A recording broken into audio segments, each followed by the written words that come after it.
Knowledge.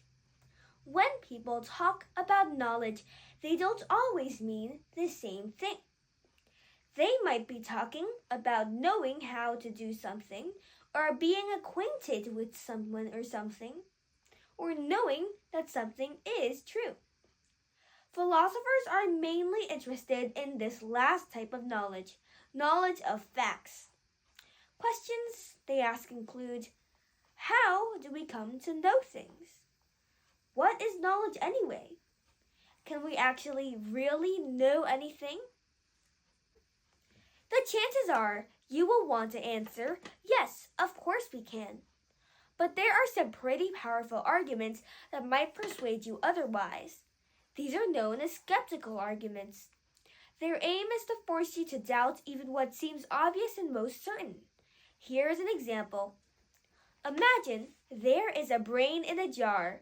The brain is hooked up to a supercomputer which feeds it all the experiences it would have if it were a walking, talking human being. In fact, the brain thinks that it is a walking, talking human being. If the brain in a jar has no way of telling it is a brain in a jar, then how do you know that you are not a brain in a jar too? You don't.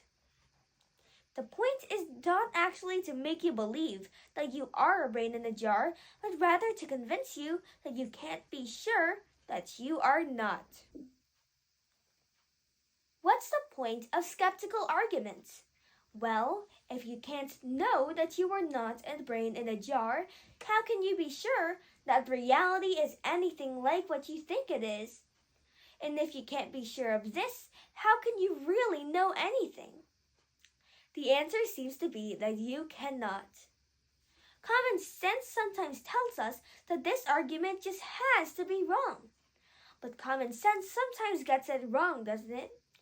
After all, people used to be convinced that the earth was flat. Can we really rely on common sense to help us?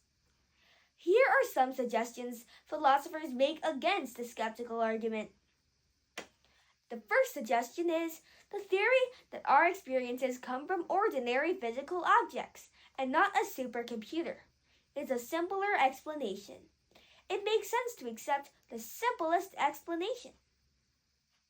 The second suggestion is, although it's possible I am a brain in a jar, there is no good reason to think that I am. In fact, it seems pretty unlikely. True, I can't rid of all doubt, but I don't need to do so to have knowledge. The third suggestion is, I don't need to prove that the external world exists. It's up to the skeptic to prove that it doesn't. What do you think? Do you find any of these responses satisfying? Can you know that you are not in a brain in a jar? And if you can't, does it really matter?